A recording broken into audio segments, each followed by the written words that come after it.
नमस्कार दोस्तों। NCB education hub YouTube channel में आप सभी का हार्दिक अभिनंदन है। दोस्तों, आज की वीडियो क्लास में हम मौर्य साम्राज्य का अंतिम चैप्टर पढ़ेंगे। दोस्तों, आज हम इस वीडियो क्लास के अंदर सम्राट अशोक ने जो शिलालेख लगवाए हैं उन शिलालेखों के बारे में अध्ययन करेंगे। यहाँ दोस्तों कंपटीशन एग्जाम के अंदर क्वेश्चन पूछा जाता है प्रत्येक शिलालेख के बारे में अलग अलग, इसलिए हम प्रत्येक शिलालेख की जानकारी हासिल करेंगे। आइए दोस्तों वीडियो प्रारंभ करते हैं। सम्राट अशोक के शिलालेखों की संख्या दोस्तों 14 है। सम्राट अशोक ने कुल कितने शिलालेख लगवाए थे भाई? 14 शिलालेख लगवाए थे। और एक बात आप जरूर ध्यान रखना, यह शिलालेख दोस्तों 8 स्थानों से प्राप्त हुए हैं। कितने स्थानों से प्राप्त हुए हैं भाई? 8 स्थानों से प्राप्त हुए हैं। तो कंपटीशन एग्जाम के लिए ये दोनों आंकड़े अत्यधिक महत्वपूर्ण हैं कि सम्राट अशोक के शिलालेखों की संख्या कितनी थी? 14। सम्राट अशोक के ये 14 शिलालेख कितने स्थानों पर लगवाए गए थे? 8 स्थानों पर लगवाए गए थे। यदि आपसे कंपटीशन एग्जाम के अंदर क्वेश्चन पूछ लिया जाए कि भारत में शिलालेखों का जन्मदाता भी किसे माना जाता है, तो जन्मदाता दोस्तों सम्राट अशोक को माना जाता है। भाई किसे माना जाता है? सम्राट अशोक। इसे भारत में शिलालेखों का जनक या शिलालेखों का जन्मदाता माना जाता है। तो दोस्तों हम पढ़ेंगे आज सम्राट अशोक के 14 शिलालेख। पढ़िए दोस्तों पहला शिलालेख। सम्राट अशोक ने अपने पहले शिलालेख में कहा है कि पशु बलि और समारोह या फिर आप इसे उत्सव कह दीजिए, इनके ऊपर रोक लगा देना चाहिए। भाई सम्राट अशोक ने कहा कि पशु बलि नहीं दी जानी चाहिए, किसी प्रकार का कोई विशेष समारोह नहीं किया जाना चाहिए, उत्सव नहीं करना चाहिए, अनावश्यक खर्चे नहीं करने चाहिए। किसके अनुसार भाई? सम्राट अशोक के प्रथम अभिलेख के अनुसार। अर्थात सम्राट अशोक ने प्रथम अभिलेख में पशु बलि, समारोह और उत्सव पर रोक लगाई है। भाई ठीक है। तो कंपटीशन एग्जाम में आपसे क्वेश्चन पूछ लिया गया है कि सम्राट अशोक के कौन से अभिलेख में पशु बलि निषेध की गई? प्रथम अभिलेख में। उत्सव समारोह पर प्रतिबंध लगाया गया प्रथम अभिलेख के अनुसार। दूसरे अभिलेख पर देखिए दोस्तों क्या जानकारी मिलती है। दूसरे अभिलेख पर अपने को जानकारी मिलती है दोस्तों लोक कल्याणकारी कार्यों की। लोक कल्याणकारी कार्यों की सम्राट अशोक ने दोस्तों लोक कल्याणकारी कार्यों को बढ़ावा दिया, मतलब लोकतांत्रिक शासन व्यवस्था स्थापित करने के लिए कार्य किए। उसने सड़क निर्माण के कार्य किए, गांव बसाने के कार्य किए, मतलब कि गौ सेवा करने के कार्य किए और अनेक दोस्तों लोक कल्याणकारी कार्य किए या समाज सुधार के कार्य किए। तो दोस्तों आपसे कंपटीशन एग्जाम के अंदर ये क्वेश्चन पूछा जा सकता है कि सम्राट अशोक ने लोक कल्याणकारी कार्य कौन से अभिलेख में उल्लेखित करवाए या लोक कल्याणकारी कार्यों की जानकारी कौन से अभिलेख में लिखी? तो यह सम्राट अशोक का दूसरा अभिलेख था। यहां दोस्तों क्वेश्चन थोड़ा डीप भी पूछा जा सकता है आपसे। क्वेश्चन पूछा जा सकता है कि सम्राट अशोक ने मानव चिकित्सा और पशु चिकित्सा की जानकारी। यहां दोस्तों लोक कल्याणकारी राज्य में आपसे पूछा जा सकता है चिकित्सा के बारे में एक सवाल कि सम्राट अशोक ने मानव चिकित्सा और पशु चिकित्सा की जानकारी कौन से अभिलेख में दी है? भाई दूसरे अभिलेख में दी है। तो पहले अभिलेख में तो इन्होंने कहा कि पशु बलि नहीं दी जानी चाहिए, उत्सव और समारोह ज्यादा नहीं आयोजित किए जाने चाहिए। इन्होंने दूसरे अभिलेख में लिखवाया कि लोक कल्याणकारी राज्यों की स्थापना की जानी चाहिए, जैसे मानव चिकित्सा करना, पशु चिकित्सा करना, गांवों का निर्माण करना, गौ सेवा करना, सड़कों का निर्माण करना, लोकतांत्रिक शासन की स्थापना करना, जो व्यक्ति अत्याचार करता है उसको दंड देना, न्याय की स्थापना करना, ये सभी दोस्तों लोक कल्याणकारी कार्यों में शामिल किए जाते हैं। तीसरा अभिलेख देखिए। सम्राट अशोक ने अपने तीसरे अभिलेख में दोस्तों ब्राह्मण के लिए आदर सम्मान की बात कही। इन्होंने कहा कि ब्राह्मणों का आदर करना चाहिए, उनका सम्मान करना चाहिए, वो पूज्य हैं। ठीक है। एक दोस्तों इसी तीसरे अभिलेख में दो व्यक्तियों की और जानकारी मिलती है। भाई दो पदों की जानकारी मिलती है। यहाँ एक तो प्रादेशिक की जानकारी मिलती है, एक युक्त की जानकारी मिलती है और एक रज्जुक नामक अधिकारी की जानकारी मिलती है। प्रादेशिक जानते हो दोस्तों, आज की शासन व्यवस्था में जिस पद को संभागीय आयुक्त कहा जाता है उसे दोस्तों मौर्य काल में प्रादेशिक कहा जाता था। यानी संभागीय आयुक्त के बराबर का पद होता था प्रादेशिक, और युक्त दोस्तों इस प्रादेशिक का सहायक अधिकारी हुआ करता था। ठीक है। तो क्वेश्चन पूछ लिया जाए कि प्रादेशिक युक्त और रज्जक की जानकारी कौन से अभिलेख में उपलब्ध करवाई गई भाई? सम्राट अशोक ने यह जानकारी तीसरे अभिलेख में लिखवाई। इसके साथ साथ इन्होंने इस अभिलेख पर उत्कीर्ण करवाया कि ब्राह्मणों का आदर सम्मान किया जाना चाहिए। चौथे अभिलेख में इन्होंने लिखवाया है दोस्तों, बड़ों का आदर करना चाहिए। जो बड़े हैं, बड़े बुजुर्ग हैं, जो पूजनीय है, उनका आदर सम्मान किया जाना चाहिए। ये दोस्तों एक सामान्य अभिलेख है। यहाँ मैं आपको बता दूं, अब तक अपन ने जो अभिलेखों के बारे में अध्ययन किया है, इसमें दोस्तों एक तो तीसरा अभिलेख अति महत्वपूर्ण है कि सम्राट अशोक ने कौन से अभिलेख में प्रादेशिक रज्जुक और युक्त की नियुक्ति के बारे में जानकारी दी है। तीसरे अभिलेख के अनुसार सम्राट अशोक ने कौन से अभिलेख में लोक कल्याणकारी कार्यों की जानकारी लिखी? मानव चिकित्सा, पशु चिकित्सा, इनकी जानकारी लिखी भाई दूसरे अभिलेख में। तो ये भी महत्वपूर्ण है। और पहला अभिलेख है ही दोस्तों सबसे इंपॉर्टेंट कि पशु हत्या समारोह है, उत्सव पर रोक। चौथा अभिलेख दोस्तों बड़ों का आदर करने से संबंधित है। और जो पांचवा अभिलेख है यह दोस्तों इंपॉर्टेंट हो सकता है। सम्राट अशोक ने पांचवें अभिलेख में धम्म महामंत्रों की नियुक्ति की और उनको उनके कार्य बताए गए कि बौद्ध धर्म का प्रचार प्रसार करने के लिए इन्होंने कुछ व्यक्ति नियुक्त किए थे भाई, और उनको बताया गया कि आपके क्या क्या काम होने चाहिए। ठीक है, तो धम्म महामंत्रों का नियुक्ति और उनको किए जाने वाले कार्यों का पालन करने का जो आदेश दिया गया है वह पांचवें अभिलेख में दिया गया है। क्या दोस्तों आप जानते हो धम्म क्या होता है? इस धम्म शब्द का बार बार प्रयोग किया जा रहा है। दोस्तों धम्म शब्द के बारे में अनेक विद्वानों ने अलग अलग राय दी है, लेकिन अपन दोस्तों सम्राट अशोक के अनुसार पढ़ेंगे कि सम्राट अशोक के क्या विचार थे धम्म के मामले में। सम्राट अशोक धम्म को नैतिक आचारों की एक संहिता मानते थे, लोक कल्याणकारी कार्य करने की एक संहिता मानते थे, दया और परोपकार के कार्य करने की एक संहिता या नीति मानते थे। तो सम्राट अशोक की लोक कल्याणकारी कार्यों की जो आचार संहिता थी, जो आचार नीति थी, उसे ही धम्म के नाम से जाना जाता है। तो सम्राट अशोक ने पांचवें अभिलेख के अनुसार धम्म महामंत्रों को नियुक्त किया और उन्हें क्या कार्य करना है और क्या कार्य नहीं करना है, ये जानकारी इसमें अवेलेबल करवाई गई। सम्राट अशोक का जो छठवां अभिलेख था, इसमें दोस्तों धम्म महामंत्रों को आदेश दिया गया भाई। धम्म महामंत्रों को आदेश दिया गया कि आप जाइए और जगह जाकर धम्म धर्म है, जो बौद्ध धर्म है, उसका प्रचार प्रसार कीजिए। छठवें अभिलेख में इन्होंने धार्मिक सहनशीलता की बात कही भाई। छठवां क्या है? जो सातवां अभिलेख है, इसमें सम्राट अशोक ने धार्मिक सहनशीलता की बात कही। ये काफी अच्छा सवाल साबित हो सकता है दोस्तों। धार्मिक सहनशीलता का मतलब है सभी धर्मों के प्रति आदर सम्मान की भावना। सम्राट अशोक ने कौन से अभिलेख में सभी धर्मों के प्रति आदर सम्मान की भावना व्यक्त की है, या सभी धर्मों के प्रति धार्मिक सहनशीलता की भावना व्यक्त की है भाई?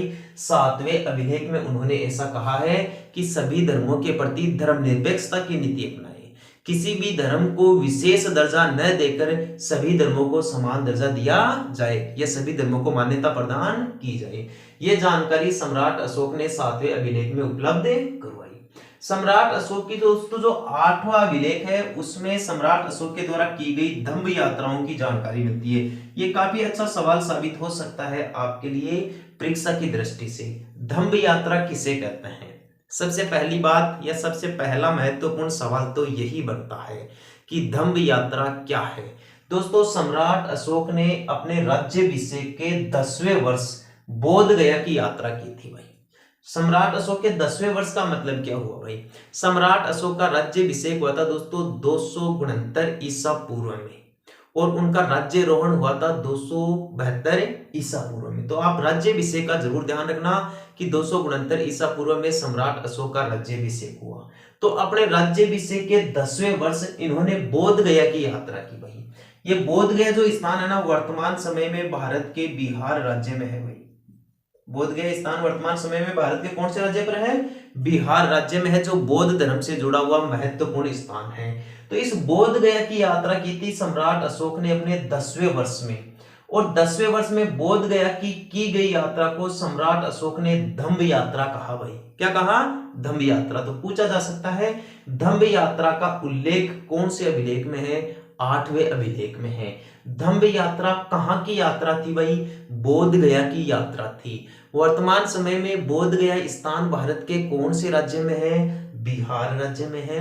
ये बोध गया की जो धम्म यात्रा थी सम्राट अशोक ने 10वें वर्ष की, वह कौन से वर्ष की थी? हाँ, ये सवाल पूछा जा सकता है कि अपने शासनकाल के कौन से वर्ष की थी। तो इन्होंने राज्याभिषेक के 10वें वर्ष की थी भाई। कंसेप्ट क्लियर है? ठीक है, आगे की जानकारी देखिए आप। सम्राट अशोक ने 90वें अभिलेख में कहा कि जो व्यर्थ के रीति रिवाज है, समारोह है, उन सबको तो समाप्त कर दिया जाए और धम्म मंगल मनाए जाए। बस क्या मनाया जाए भाई? धम्म मंगल। उन्होंने जो सर्वश्रेष्ठ उत्सव बताया है, सम्राट अशोक ने जो सर्वश्रेष्ठ धर्म बताया है वो तो बताया है बौद्ध धर्म। और सम्राट अशोक ने जो सबसे बढ़िया पर्व बताया ना, वो दोस्तों धम्म मंगल बताया है, या बौद्ध धर्म का जो पर्व है उसी को सबसे बेस्ट बताया है। अतः इन्होंने व्यर्थ के रीति रिवाजों और समारोहों को तो समाप्त करने की बात कही इस 90वें अभिलेख के अनुसार, और इन्होंने धम्म मंगल को बढ़ावा देने की बात कही। धम्म मंगल को सर्वश्रेष्ठ त्योहार या सर्वश्रेष्ठ पर्व या उत्सव बताया गया। आप 10वां अभिलेख देखिए। सम्राट अशोक के 10वें अभिलेख में दोस्तों युद्ध नीति को समाप्त करने की बात कही इन्होंने, और युद्ध नीति के स्थान पर इन्होंने धम्म नीति को अपनाने की बात कही भाई। कौन सी नीति को? धम्म नीति को। तो पूछा जा सकता है दोस्तों ये सवाल कि सम्राट अशोक ने कौन से अभिलेख में युद्ध नीति को त्याग देने की बात कही? 10वें अभिलेख में इन्होंने युद्ध नीति को त्याग देने की बात कह दी, और इसी अभिलेख में इन्होंने कहा कि धम्म नीति को अपनाया जाए, बौद्ध धर्म को स्वीकार किया जाए, और बौद्ध धर्म की जो महत्वपूर्ण नीतियां हैं, बौद्ध धर्म के अनुसार सम्राट अशोक ने कार्य करने के लिए, लोगों का भला करने के लिए, लोक कल्याणकारी कार्यों की स्थापना करने के लिए, या फिर लोक कल्याणकारी शासन स्थापित करने के लिए उन्होंने अपने विचारों की एक नीति बनाई भाई। तो इस प्रकार सम्राट अशोक ने 10वें अभिलेख में युद्ध नीति का तो त्याग किया और धम्म नीति पर बल दिया। धम्म नीति या लोक कल्याणकारी कार्यों से संबंधित थी। तो एक बार दोस्तों ये जो 14 अभिलेख है, इनमें से जो 10 अभिलेख मैंने पढ़ा दिए हैं, इनका एक बार आप रिवीजन कर लीजिए ताकि कंसेप्ट क्लियर हो जाए। सम्राट अशोक ने जो 14 अभिलेख बनवाए हैं उसमें पहले अभिलेख में इन्होंने पशु बलि पर रोक लगाने की बात कही, उत्सव समारोह पर रोक लगाने की बात कही। दूसरे अभिलेख में इन्होंने लोक कल्याणकारी कार्यों की स्थापना करने की बात कही। यहां इन्होंने मानव चिकित्सा और पशु चिकित्सा को बढ़ावा देने की बात कही भाई। तीसरे अभिलेख में ब्राह्मण के लिए आदर सम्मान की भावना व्यक्त की गई। इसी अभिलेख में इन्होंने प्रादेशिक, रज्जुक और युक्त की जानकारी दी। चौथे अभिलेख में बड़ों के आदर करने की बात कही गई। पांचवें अभिलेख में धम्म महामंत्रों को नियुक्त करने की जानकारी दी गई है और उनके क्या क्या कार्य थे ये सूची दी गई है। छठवें अभिलेख में धम्म महामंत्रों को आदेश दिया गया कि धम्म या बौद्ध धर्म को बढ़ावा दिया जाए, इसको ज्यादातर लोगों के द्वारा स्वीकार किया जाए। और जो 7वां अभिलेख है उसमें सभी धर्मों को धार्मिक सहनशीलता बरतने की बात कही है। 8वें अभिलेख में इन्होंने धम्म यात्रा का उल्लेख किया है। धम्म यात्रा इन्होंने अपने राज्याभिषेक के 10वें वर्ष की थी भाई, और ये धम्म यात्रा बोध गया स्थान की मानी जाती है, और बोध गया स्थान वर्तमान समय में भारत के बिहार राज्य में है। 90वें अभिलेख में व्यर्थ के रीति रिवाज और समारोहों को समाप्त करने की बात कही गई है, और यहाँ धम्म मंगल को सबसे बेस्ट पर्व बताया है। 10वें अभिलेख में युद्ध नीति को त्याग करने की बात कही गई, और यहाँ धम्म नीति को बढ़ावा देने की बात कही गई।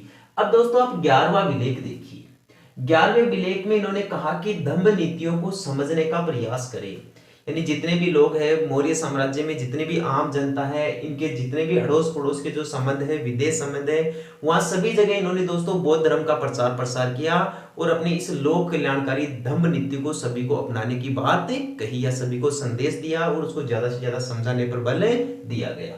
साथ ही दोस्तों इन्होंने इस 11वें अभिलेख में धम्म दान की बात कही गई।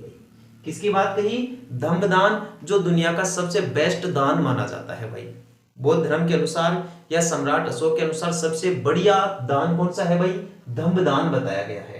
तो धम्म दान का उल्लेख कौन से अभिलेख में है? 11वें अभिलेख में। सम्राट अशोक के 12वें अभिलेख में दोस्तों सभी धर्मों को सहनशीलता प्राप्त करने, या सभी धर्मों के प्रति लोग सहनशीलता का बर्ताव करें, ऐसा करने के लिए दोस्तों उन्होंने संदेश दिया है, या लोगों से विनम्र किया है, या लोगों से आग्रह किया है।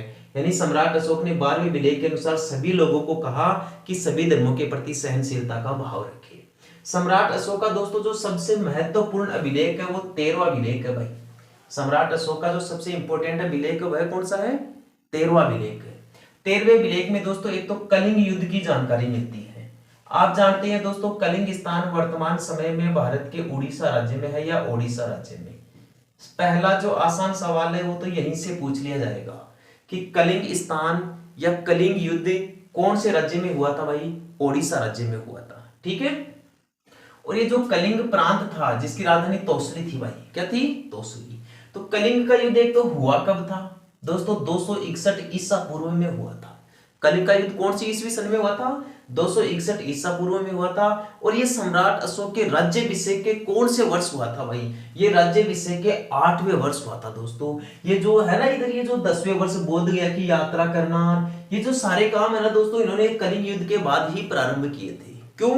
क्योंकि जो कलिंग युद्ध में दोस्तों नरसंहार हुआ, सम्राट अशोक ने जो युद्ध में कोहराम मचाया या लोगों की इसकी सेना के द्वारा हत्याएं की गई, उन हत्याओं के बाद या लोगों के नरसंहार के बाद सम्राट अशोक का हृदय परिवर्तन हो जाता है। हृदय परिवर्तन हो जाता है और वो दोस्तों उसी समय या उसी युद्ध के दौरान जिंदगी में कभी भी युद्ध ना करने की कसम खा लेते हैं या युद्ध न करने का प्रण ले लेते हैं और वो आगे चलकर दोस्तों बौद्ध धर्म स्वीकार कर लेते हैं और वो ये मानते हैं कि दोस्तों मैं हमेशा हमेशा बौद्ध धर्म का प्रचार प्रसार करूंगा और बौद्ध धर्म के अनुसार ही लोक कल्याणकारी राज्यों की स्थापना करूंगा। तो इस प्रकार दोस्तों सम्राट अशोक ने कलिंग युद्ध में इनका हृदय परिवर्तन हो गया। इन्होंने रणभेरी को तो समाप्त कर दिया, युद्ध नीति का तो इन्होंने त्याग कर दिया और यहां पर दोस्तों इन्होंने धम्म नीति अपना ली भाई।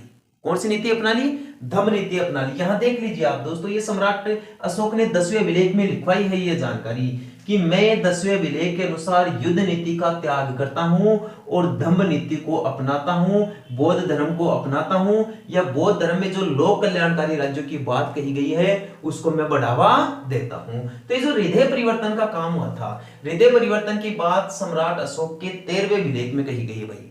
कौन से अभिलेख में कही गई है? 13वें अभिलेख में। जबकि सम्राट अशोक ने बौद्ध धर्म के अंदर धम्म यात्रा की थी, ये दोस्तों 8वें अभिलेख में कही गई है कि 10वें वर्ष इन्होंने बोध गया की यात्रा की थी। आपसे पूछ लिया जाए कि सम्राट अशोक ने युद्ध नीति का त्याग और धम्म नीति अपनाने की बात कौन से अभिलेख में कही? 10वें अभिलेख में कही। तो ये तीनों अभिलेख बहुत महत्वपूर्ण है भाई। एक तो 10वां अभिलेख, एक 8वां अभिलेख और एक 13वां अभिलेख। 13वें अभिलेख में तो कलिंग युद्ध के कारण सम्राट अशोक का हृदय परिवर्तन हो गया। क्या हो गया भाई? हृदय परिवर्तन हो गया। हृदय परिवर्तन का मतलब है इन्होंने युद्ध नीति का तो त्याग किया और हमेशा हमेशा के लिए युद्ध न करने का प्रण ले लिया, युद्ध न करने की कसम खाली और वहां पर दोस्तों बौद्ध धर्म स्वीकार कर लिया इसके बाद में और इन्होंने दोस्तों लोगों के भले करने के कार्य प्रारंभ कर दिए। तो सम्राट अशोक का हृदय परिवर्तन तो हुआ 13वें अभिलेख के अनुसार या 13वें शिलालेख के अनुसार। सम्राट अशोक ने धम्म यात्राएं की थी 10वें वर्ष। धम्म यात्रा में मुख्य रूप से बोध गया की यात्रा को धम्म यात्रा कहते हैं और युद्ध नीति का त्याग करना और धम्म नीति को अपनाना ये दोस्तों शिलालेख 10वें के अंदर लिखाई गई ये जानकारी। तो दो जानकारी तो आप ये ध्यान रखना कि सम्राट अशोक ने कलिंग युद्ध तो अपने शासनकाल के कौन से वर्ष लड़ा था भाई? 8वें वर्ष। सन क्या थी उस टाइम पे? 261 ईसा पूर्व। सम्राट अशोक ने धम्म यात्रा अपने शासनकाल के कौन से वर्ष की थी भाई? ये 10वें वर्ष की थी दोस्तों। कौन से वर्ष की थी? 10वें वर्ष की थी। एक इसी 13वें शिलालेख में पड़ोसी राज्यों का उल्लेख किया गया है या सम्राट अशोक के आस पड़ोस के क्षेत्रों में राजा कौन कौन थे भाई? इनके जो पड़ोसी देश थे जहां इनकी जानकारी मिलती है वहां दोस्तों राजा कौन कौन थे? इन राजाओं के बारे में दोस्तों आप जरूर जानकारी देखिए। जैसे सम्राट अशोक के पड़ोसी राज्यों में दोस्तों सीरिया का राजा था एंटियोकस। सीरिया का राजा कौन था भाई? एंटियोकस। ध्यान रखना दोस्तों ये एंटियोकस द्वितीय था। सम्राट अशोक के समकालीन सीरिया का राजा एंटियोकस द्वितीय था। जबकि मिस्र का राजा था टोलमी फिलाडेल्फस द्वितीय। मिस्र का राजा तो कौन था? टोलमी फिलाडेल्फस द्वितीय और सीरिया का राजा था एंटियोकस द्वितीय। क्वेश्चन आपसे पूछ लिया जाए सीरन का राजा कौन था भाई? सीरन के राजा का नाम था मगस। सीरन के राजा क्या नाम था? मगस। और आपसे पूछ लिया जाए कि एपिरास के राजा का क्या नाम था? इनके शासनकाल में दोस्तों एपिरास के राजा का नाम था अलेक्जेंडर। एपिरास के राजा क्या नाम था? अलेक्जेंडर। और दोस्तों मकदूनिया का शासक कौन था? सम्राट अशोक के समकालीन मकदूनिया का शासक था एंटिगोनस गोनार्ड्स। एंटिगोनस दोस्तों एक बार सम्राट अशोक के 13वें शिलालेख के बारे में जरूर देख लीजिए, रिवीजन कर लीजिए।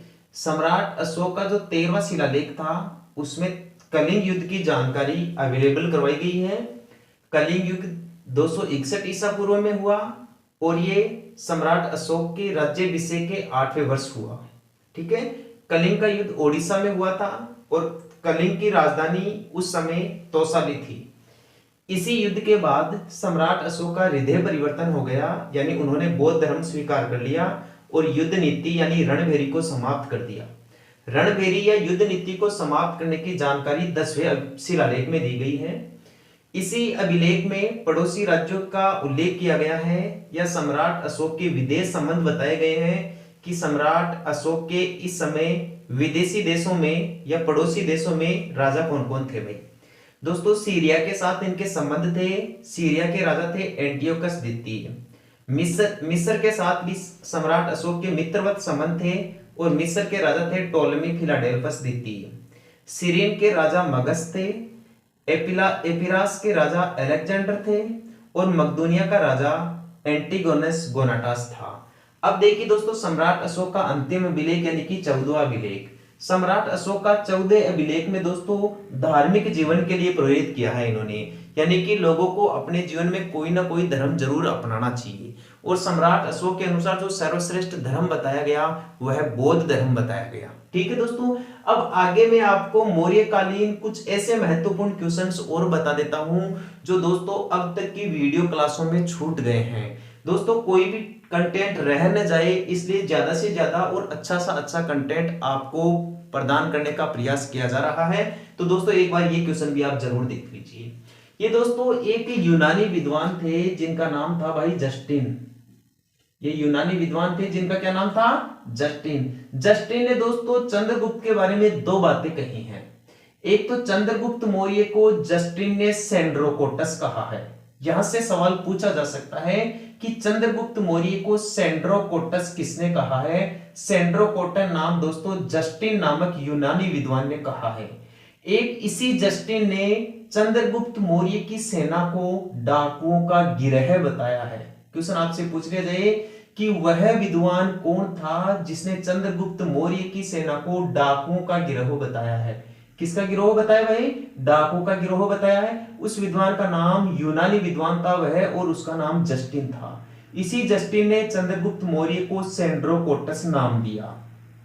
मौर्य काल में दोस्तों कौन कौन से कर लिए जाते थे या मौर्य काल में कौन कौन से करों का लगानों का प्रचलन था वो एक बार आप देख लीजिए। दोस्तों 3 कर लिए जाते थे। एक का नाम था भाग, दूसरे का नाम था सीता और तीसरे का नाम था वही परणे। जो भाग नामक कर होता था वह दोस्तों भूमि कर होता था और जो सीता नाम का कर लिया जाता था यह दोस्तों राजकीय भूमि से जो आय प्राप्त होती थी ना उसके ऊपर लिया जाता था। और जो परणे नामक कर होता था यह दोस्तों आपातकालीन कर हुआ करता था, यानी जब साम्राज्य में या शासन के दौरान कभी भी दोस्तों आपातकालीन स्थिति पड़ जाती थी, जैसे युद्ध की स्थिति पड़ जाती थी, एक आपातकाल समस्या थी, कोई पड़ोसी देश या पड़ोसी राज्य यहाँ आक्रमण कर देता था या इनको किसी बड़े राज्य के ऊपर आक्रमण करना होता था या दोस्तों कोई बड़ी महामारी आ जाती थी या कोई विपदा आ जाती थी या खजाने में धन की कमी हो जाती थी, दोस्तों आर्थिक व्यवस्था गड़बड़ा जाती थी, उस टाइम पर दोस्तों परणे नामक आपातकालीन कर लिया जाता था। जो सीता करता वह राजकीय भूमि सरकारी जमीन से जो आय होती थी उसे दोस्तों सीता नामक कर से जाना जाता था। एक दोस्तों आपसे क्वेश्चन पूछ लिया जाए कि भाग नामक कर किस पे लिया जाता था? यह भूमि कर था भाई। और भूमि कर मौर्य काल में कितना लिया जाता था? यह दोस्तों कुल कृषि भूमि का 1/6 से लेकर 1/4 भाग तक लिया जाता था। बहुत ही अच्छा सवाल है दोस्तों कि भूमि कर कितना भाग लिया जाता था? 1/6 से 1/4 तक प्रचलन था मौर्य साम्राज्य में। ठीक है दोस्तों, तो इस प्रकार मौर्य काल में ये 3 करों का प्रचलन था। भाग भूमि कर जो भूमि का 1/6 से 1/4 हिस्से में लिया जाता था। सीता कर यह राजकीय भूमि से आय पर लिया जाता था। परणे कर यह आपातकालीन कर हुआ जाता था। एक दोस्तों आपको मौर्यकालीन सिक्कों के बारे में भी जानकारी ध्यान रखी है। कई बार क्या होता है दोस्तों एग्जामिनर डायरेक्ट सिक्कों से क्वेश्चन पूछ लिया जाता है। सिक्कों से 2 प्रकार के क्वेश्चंस पूछे जाते हैं, या तो चांदी के सिक्कों के बारे में सवाल पूछ लेगा तांबे के सिक्कों के बारे में भी पूछ लेगा, या फिर सोने के सिक्कों के बारे में आपसे क्वेश्चन पूछ लेगा, या फिर आपसे क्वेश्चन ये पूछ लेगा दोस्तों कि कौन सा सिक्का मौर्य काल का नहीं है, या निम्नलिखित में से कौन से सिक्के का प्रचलन मौर्य काल में था। तो मौर्य काल के जो प्रमुख सिक्के थे उनके बारे में आप जानकारी हासिल कर लीजिए। दोस्तों मौर्य काल में 3 प्रकार के सिक्के थे भाई, 3 धातुओं के सिक्के बनते थे। एक तो चांदी धातु के, एक तांबे धातु के, और एक दोस्तों सोने धातु के। जो चांदी धातु के सिक्के थे उनको दोस्तों पण कहा जाता था, अर्धपण कहा जाता था, या इन्हें अष्टभाग कहा जाता था।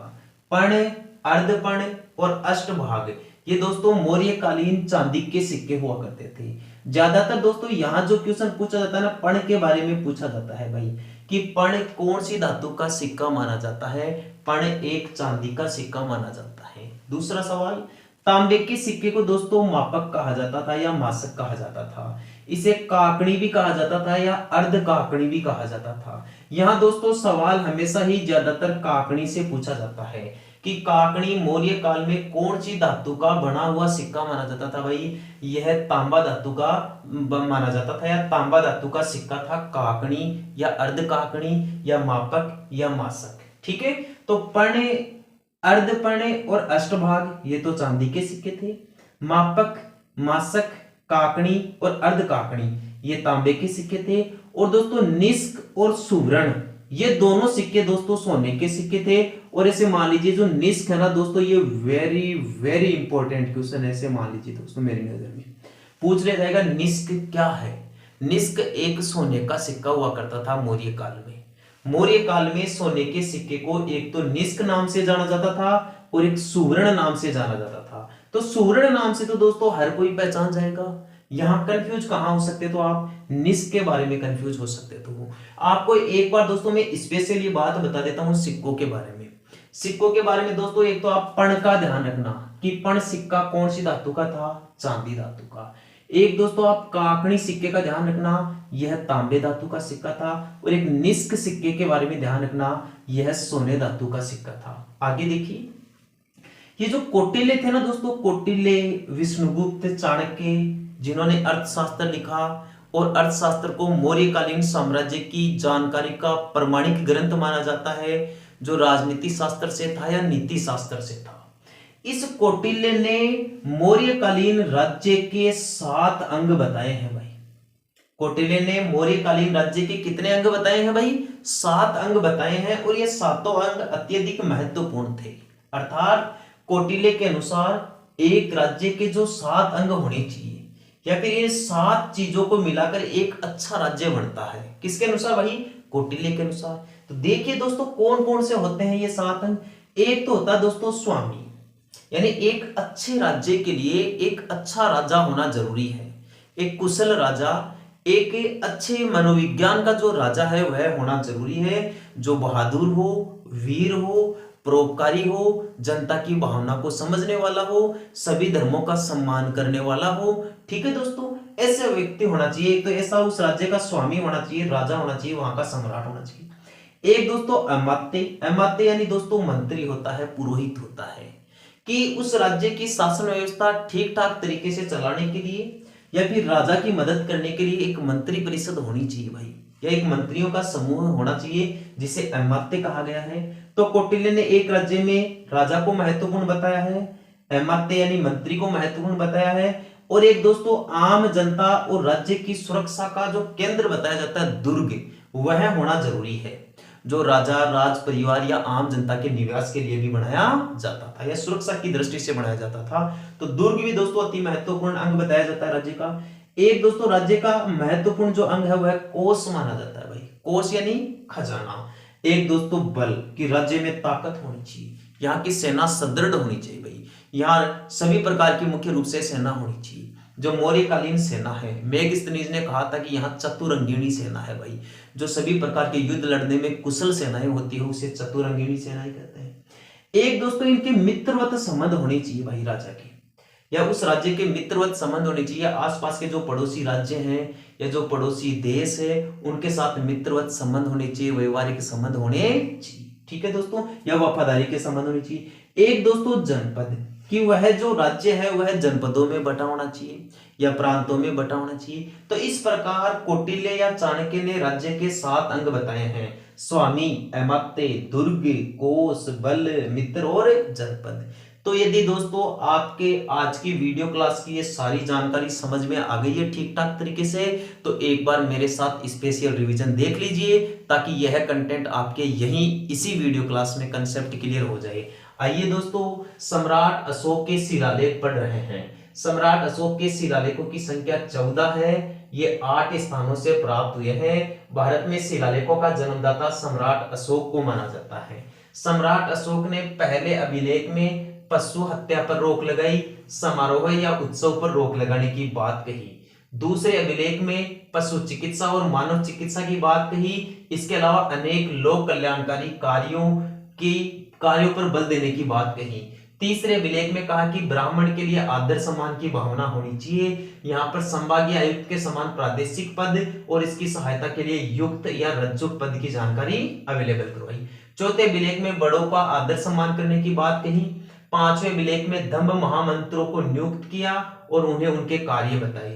छठवें अभिलेख में दंभ महामंत्रों को आदेश दिया। सातवें अभिलेख में धार्मिक सहनशीलता की बात कही। आठवें अभिलेख में दंभ यात्राओं की जानकारी दी। दंभ यात्रा इन्होंने राज्याभिषेक के 10वें वर्ष की और बोध गया की यात्रा की, जिसे दंभ यात्रा कहते हैं। बोध गया बिहार में है। इन्होंने कहा कि व्यर्थ के रीति रिवाज समारोह को समाप्त कर देना चाहिए 9वें अभिलेख के अनुसार, और धम्म मंगल को अपनाया जाए जो सर्वश्रेष्ठ है।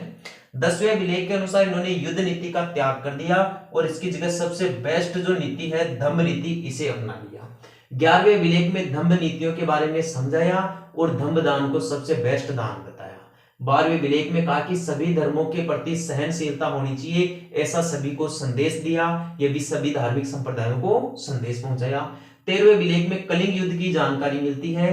कलिंग युद्ध ओडिशा में 261 ईसा पूर्व में हुआ। कलिंग की राजधानी तोसली थी और ये जो कलिंग युद्ध हुआ था यह सम्राट अशोक के 8वें वर्ष में हुआ था भाई, राज्याभिषेक के 8वें वर्ष में हुआ था। इस अभिलेख में सम्राट अशोक के हृदय परिवर्तन की बात कही, यानी उन्होंने युद्ध नीति का तो त्याग किया और बौद्ध धर्म स्वीकार किया, या लोक कल्याणकारी राज्य की स्थापना करने की बात कही। यहीं पर दोस्तों इसी 13वें अभिलेख में सम्राट अशोक ने पड़ोसी राज्यों का उल्लेख किया। पड़ोसी राज्यों में सीरिया का राजा तो था एंटियोकस द्वितीय, मिस्र का राजा था टोलेमी फिलाडेल्फस द्वितीय, सीरन का राजा था मगस, एपिरास का राजा था अलेक्जेंडर और मकदूनिया का राजा था एंटिगोनस गोनार्ड्स। 14वें अभिलेख में धार्मिक जीवन के लिए प्रेरणा की बात कही है भाई। ये जो आगे की शेष जानकारी इस प्रकार है। जस्टिन एक यूनानी विद्वान था। इन्होंने चंद्रगुप्त की सेना को या चंद्रगुप्त मौर्य की सेना को डाकुओं का गिरोह बताया। इसी चंद्रगुप्त मौर्य को इस जस्टिन ने सेंड्रोकोटस नाम से पुकारा है भाई। मौर्यकालीन कर 3 प्रकार के हुआ करते थे, एक तो भाग, एक सीता और एक परणे। जो भाग होता था वह दोस्तों भूमिकर हुआ करता था और भूमिकर जमीन का 1/6 से 1/4 हिस्से में लिया जाता था। जो सीता कर होता था वह राजकीय भूमि से जो आय प्राप्त होती थी वह लिया जाता था। जो परणे कर होता था यह एक आपातकालीन कर हुआ करता था। मौर्यकालीन सिक्के इस प्रकार है: पर्ण, अष्टभाग और अर्धपर्ण, ये चांदी के सिक्के थे। मापक, मशक, काकणी और अर्ध काकणी, ये तांबे के सिक्के होते थे। निष्क और सुवर्ण, ये सोने के सिक्के हुआ करते थे। कौटिल्य या चाणक्य के अनुसार मौर्यकालीन राज्य के भाई 7 अंग बताए गए हैं। एक तो स्वामी, एक अमात्य, एक दुर्ग, एक कोष, एक बल, एक मित्र और एक जनपद। तो इस प्रकार दोस्तों यदि आपको मेरे द्वारा पढ़ाई गई जानकारी अच्छी लगी है, आपको लगता है कि मेरे द्वारा दिया गया कंटेंट आपके कंपटीशन एग्जाम्स के अंदर काम में आ सकता है, तो अपने YouTube चैनल को लाइक, शेयर और सब्सक्राइब जरूर करें। ठीक है दोस्तों, आज के लिए इतना ही। कल फिर मिलेंगे अपने इसी ऑनलाइन प्लेटफॉर्म पर इसी समय। तब के लिए धन्यवाद।